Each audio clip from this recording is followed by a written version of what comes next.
Hello, Slopers. This is Brian Johnson again with thestockmanor.com, back with another quick video. Been a long time since I've done one of these. I've been extremely busy, and some of the reason has been it's sometimes hard to come up with material for some of this. A lot of the other contributors are covering a lot of the more major moves or a lot of the more major details of the markets.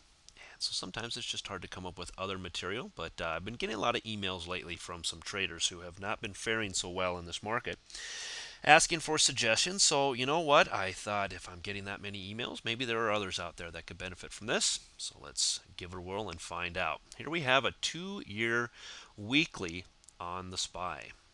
And you can see that nice moves to the downside a couple years ago here. And it was very easy to make money during that time. Pretty much throw a dart at a board, go short, you were a winner. Chicken dinner. However, same was true in March.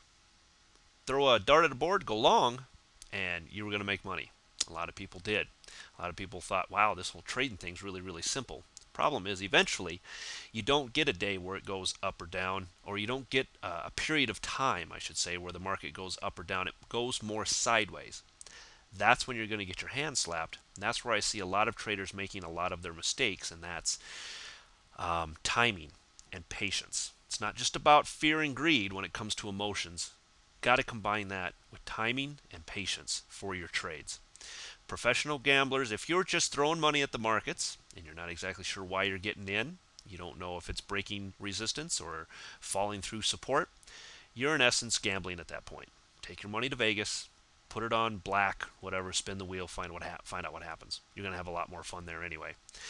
Even professional gamblers are constantly stacking the odds in their favor. They're not just gambling on whatever cards they get. They are stacking the odds in their favor. And that's what we do as professional traders. We don't know if we're going to be 100% right, but we stack the odds in our favors before we take a trade. And part of that is taking into account patience and timing within our trades.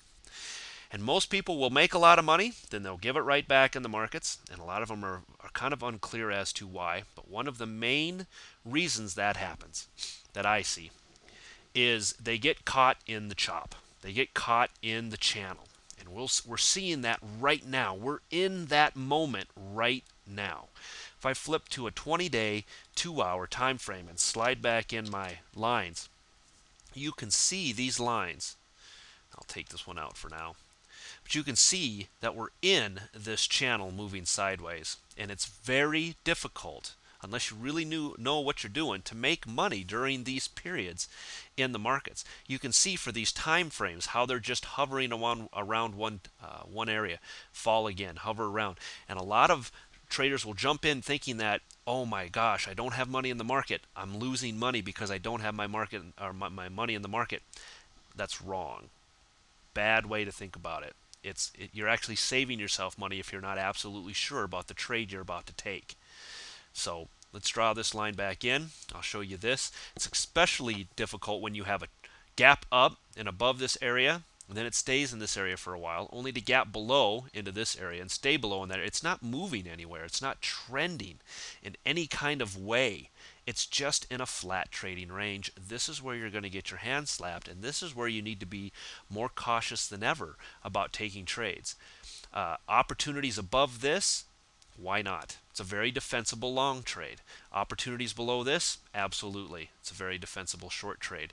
If you're stuck in the middle of this somewhere, very difficult to play it. Some people will go ahead and go short at these areas. Some people will then go long at these areas once they are established as firm support and resistance. But until then, and if you're taking a trade anywhere in the middle of these things, it's really anyone's guess what's going to happen at that point. And you're not playing the odds in that respect. So when you're finding or looking for trades, make sure that you're finding something that's trending a little bit nicer. In this case, AIV is one I've been looking at. You can see it has a nice flat top to it here with a rising bottom here. It's making a little bit of a higher low. I'm looking for a higher high, and once it breaks above this area, this could make for a very defensible trade here. much better than some of that sideways chop that other people are getting into. Like ACC is one that's kind of moving sideways. See this range here? Very difficult to play a stock like this. Another one to watch is something like ALB, once again making a nice little higher low down here, looking to break some overhead resistance that it's been working on for a long time. It gets up and over this 35, 25, 35, 50 area, could make for a very decent long trade. It's a much better, you are certainly stacking the probabilities in your favor when you take a trade like this rather than trying to get into something like Baidu right now that's trapped in this little area here uh, simply because Baidu is Baidu. But very difficult to play this kind of a chop action in here, and you can see it behaving just like the indices are. If I drop in that other line here, you can see that middle road. Very difficult to play these right now. A lot safer if you go with something that's more in a trend. So keep that in mind when you're trading. That'll certainly add to your probabilities of a successful trade, which of course then adds to your profitability when it's all said and done. So keep this in mind.